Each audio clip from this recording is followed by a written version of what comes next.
In a monumental shift for the sport, the UFC's landmark move from ESPN to Paramount in January 2026 will officially mark the end of the pay-per-view model that has defined its biggest events for decades. The new 7-year, $7.7 billion broadcasting agreement will see all numbered UFC events, including the high-profile cards that were previously sold separately, included as part of a standard Paramount Plus subscription at no additional cost. While this is a clear win for fans who currently pay $79.99 per PPV, it raises significant questions about fighter compensation. Top-tier athletes, particularly champions and superstars like Conor McGregor, have historically earned a substantial portion of their income from back-end PPV bonuses, which kick in once sales cross a certain threshold. This revenue stream will disappear under the new model. Addressing these concerns directly, Lawrence Epstein, the UFC's Senior Executive Vice President and Chief Operating Officer, confirmed that the promotion is already taking steps to adjust the pay structure for its premium athletes. Quote, "On the fighter pay question, there's going to be some changes to the structure of our deals, in particular with our premium athletes that have a percentage of their compensation based on pay-per-view sales," unquote, Epstein stated during the TKO Group Holdings quarterly financial call. Quote, "That being said, our team is already in the process of working out those deals," unquote. This transition places a particular urgency on finalizing contracts for the inaugural Paramount event. UFC CEO Dana White has emphasized the importance of a blockbuster card to launch the new partnership, which will likely feature multiple title fights.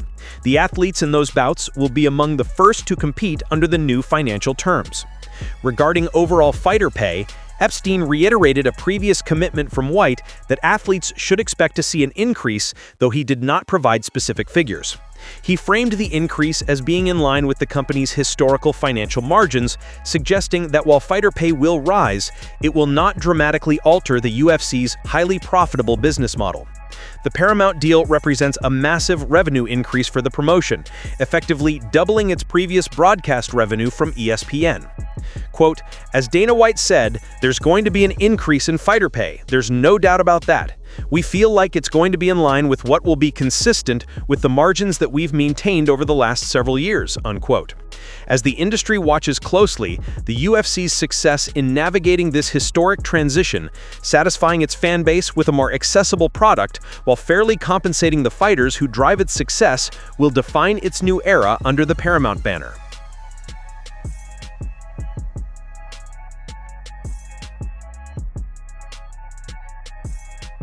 Ciryl Gane finds himself in an unfamiliar and uncomfortable position, public enemy number one in the eyes of a vocal segment of the UFC fanbase.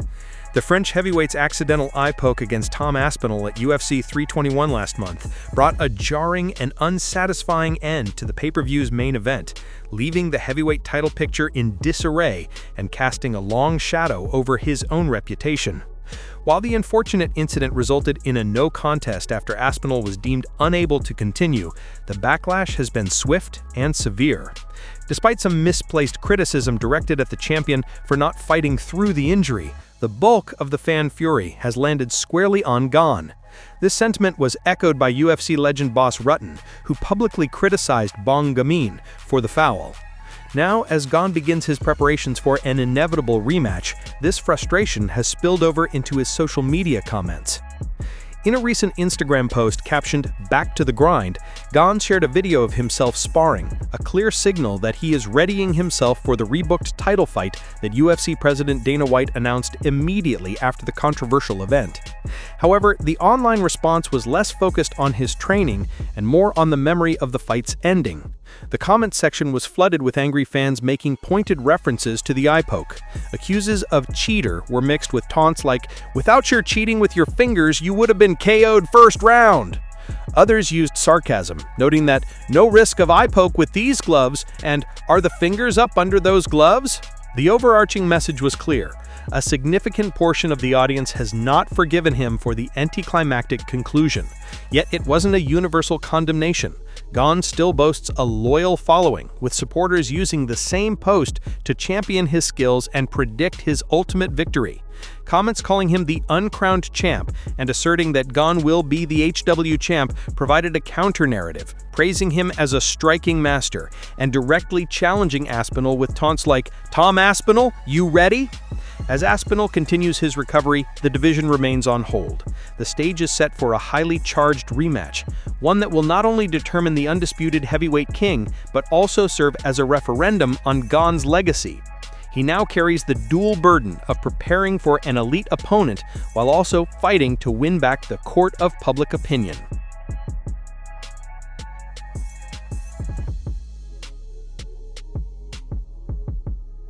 As Ronda Rousey continues to make headlines for her provocative comments on the MMA world and persistent rumors of a potential comeback, a top-ranked contender has issued a starkly realistic and dismissive assessment of the former champion's chances should she ever return to the octagon. That contender is Norma Dumont, the surging bantamweight who solidified her status as a title threat with a split-decision victory over Ketlen Vieira on November 1st. The win marked her 6th straight, pushing her record to 13-2 and establishing her as a formidable force in the 135-pound division. When asked on the Ariel Helwani show if she believes Rousey will actually end her near-decade-long retirement, Dumont was unequivocal. "I don't think that conditions are right for her to come back," Dumont stated, pointing to the evolution of the sport. "I think the girls today are much stronger, much bigger." Beyond the physical advancements, Dumont questioned Rousey's motivation, suggesting the former pioneer has little to gain and a legacy to tarnish. "I don't see why she'd come and do that. I don't see any upside for her." She also pointed to Rousey's recent public demeanor as evidence of a faded competitive fire. "I think she complains too much. She complains about the public. She complains about everything. I don't think she really has a desire to go back into the octagon." When the hypothetical was made personal, and Dumont was asked how a fight between her and Rousey would play out today, the contender's response was confident and vivid. She framed it not as a grudge match, but as a glaring mismatch in her favor. "That would be an awesome fight," Dumont said, reframing the potential bout as a prime opportunity for herself. "I don't think she'd be able to get near me. I think she'd get beat up a lot. It would be a great opportunity for me." In just a few sentences, Dumont painted a picture of a modern MMA landscape that has moved on from the era Rousey once dominated. Her comments serve as a blunt message that, while Rousey's name still carries weight, among the current elite, her skills are viewed as a relic of the past.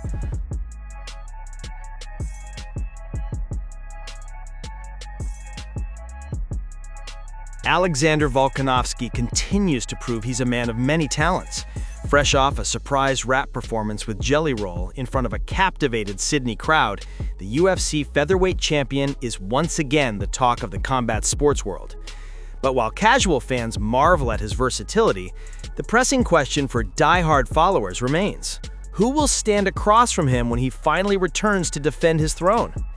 After reclaiming the vacant 145-pound title this past April, bouncing back from 2 consecutive losses, the 37-year-old Australian has been waiting for a clear next challenger to emerge. As the year winds down, that clarity remains elusive, leaving the division's immediate future in a state of suspense. The path seemed straightforward just a few months ago.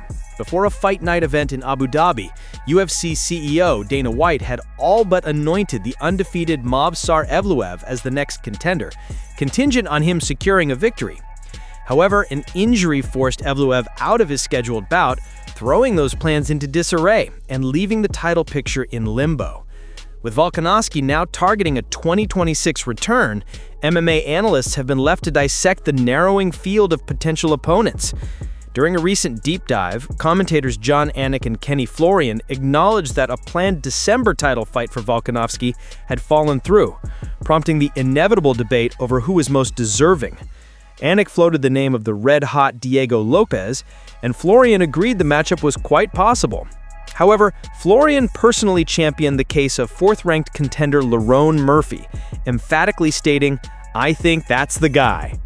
This sentiment echoes the speculation that has been swirling for months. Former champion Henry Cejudo had previously revealed on his podcast that the original plan was for Volkanovski to headline an event against Murphy, a rumor that the champion himself seemed to confirm. After Murphy spectacularly knocked out Aaron Pico, the same man Evloev was supposed to face, Volkanovski remarked, "It won't be Movsar next. It looks like Murphy in December."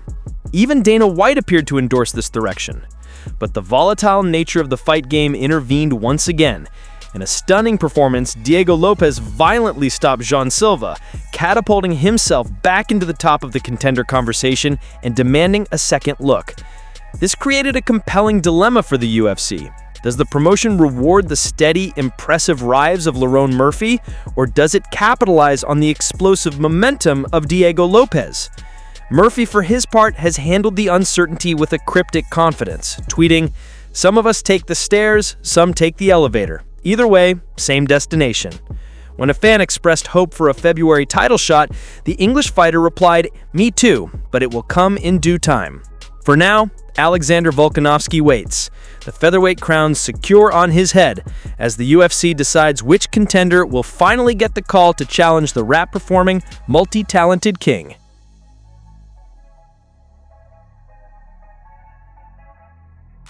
The race for the first shot at Ilia Topuria's UFC lightweight title is heating up. And while Justin Gaethje appears to be the frontrunner, a prominent name within the division is warning fans not to count out the surging star power of Paddy the Baddy Pimblett.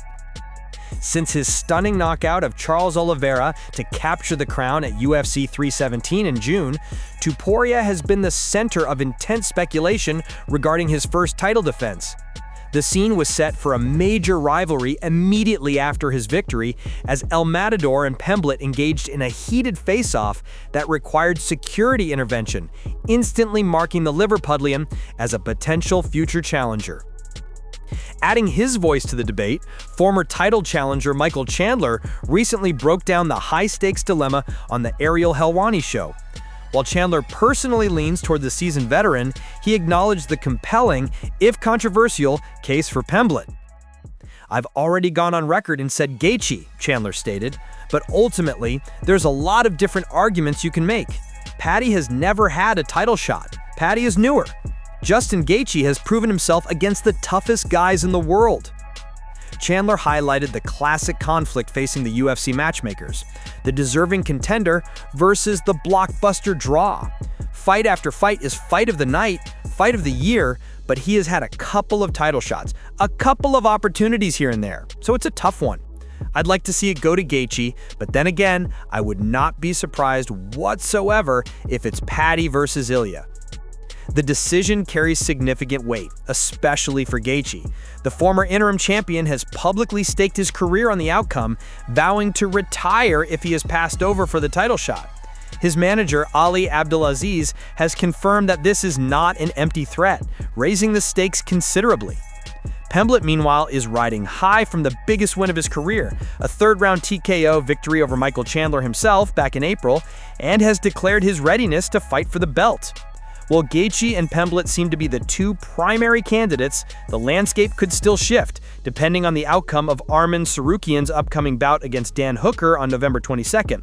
For now, the UFC lightweight division remains in a holding pattern with its new champion waiting and a critical decision looming that will define the future of the 155-pound throne.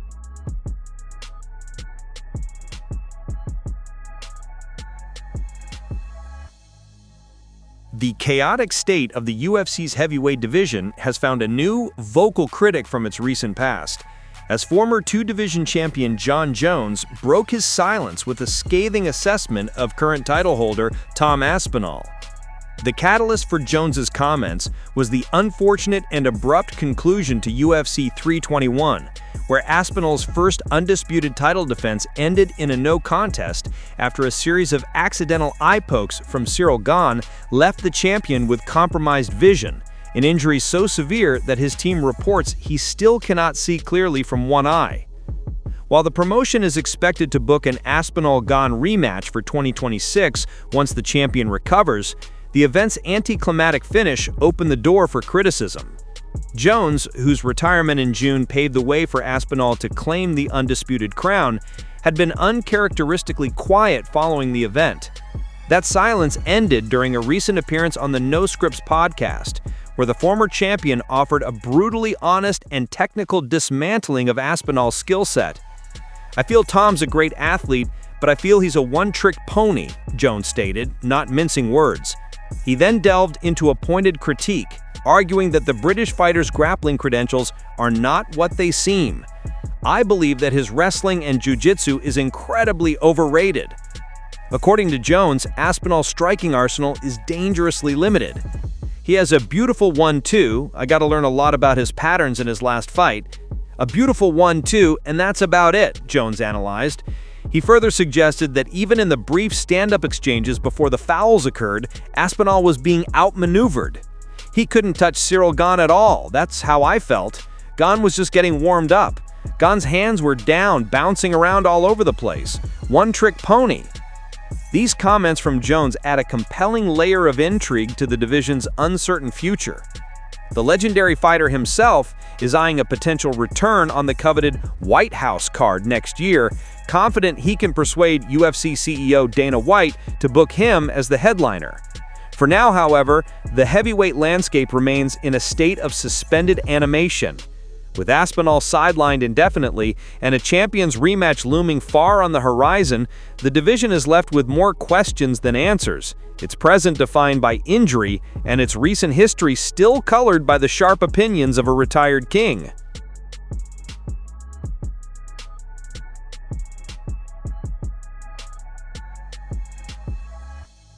In a rare pre-fight declaration, former middleweight king Israel Adesanya has thrown his support behind welterweight champion Jack Della Maddalena, suggesting the Australian phenom holds a unique key to dethroning the legendary lightweight champion Islam Makhachev. As Makhachev moves up in weight for a blockbuster title challenge, the narrative has been dominated by one question: can anyone stop his suffocating grappling game? According to Adesanya, not only can Maddalena stop it, but he might just force the fight into a realm where Makhachev is dangerously out of his depth. During a deep dive on his YouTube channel, Adesanya broke down the stylistic clash with the eye of a seasoned tactician. He zeroed in on Maddalena's almost supernatural ability to refuse being controlled on the canvas. "I don't think he can keep you down," Adesanya stated, painting a vivid picture of Maddalena's defensive grappling. "Even if you hit the ground, it's like you have this urgency. The floor is lava. You don't rest there." He highlighted Maddalena's active butterfly guard and relentless scrambling, arguing that Makhachev would find it nearly impossible to establish the static, draining control that has broken so many other opponents. But the real danger, in Adesanya's view, lies in what happens when the fight stays standing. His voice lit up with excitement as he discussed Maddalena's stand-up prowess. "On the feet, I might be biased, but I love things. These things," he said, raising his fists. "Throw some leg kicks, but for me, it's the body shot. When you stalk people, when you get to mid-range and you're not scared to get hit, that's when you're dangerous." This analysis points to a core vulnerability in Makhachev's pressure-based stand-up. Maddalena's stoic composure and punishing body attack could dismantle the lightweight king's rhythm and drain the gas tank needed for relentless takedown attempts. Adesanya's confidence is unwavering, echoing a prediction he made months prior, that Maddalena's focus and power would lead to a knockout. This belief is clearly shared by the champion himself, who has issued a cold, calculated warning to his challenger. Maddalena revealed that he sees Makhachev's greatest strength as a potential trap. In his mind, he'll be thinking, "Take me down, hold me down, and submit me," Maddalena told Fox Sports Australia. "So I think in the grappling, I will be able to surprise him." His training with grappling wizard Craig Jones has forged a defensive system designed not just to survive, but to create chaos and opportunities to return to the feet. The right techniques for his A-game will throw him off a bit, he added, hinting at a game plan built on disruption and reversal. Maddalena's final statement was a promise that turns the conventional wisdom of the fight on its head. "I believe we will spend a lot of this fight on the feet. This isn't mere bravado, it's a strategic forecast from a champion who is supremely confident in his ability to dictate the terms of the battle. For Islam Makhachev, this is a clear warning that the welterweight title will be defended in a firefight And for the fans, it's a guarantee that the champion plans to meet the greatest challenge of his career, not with caution, but with controlled and devastating aggression.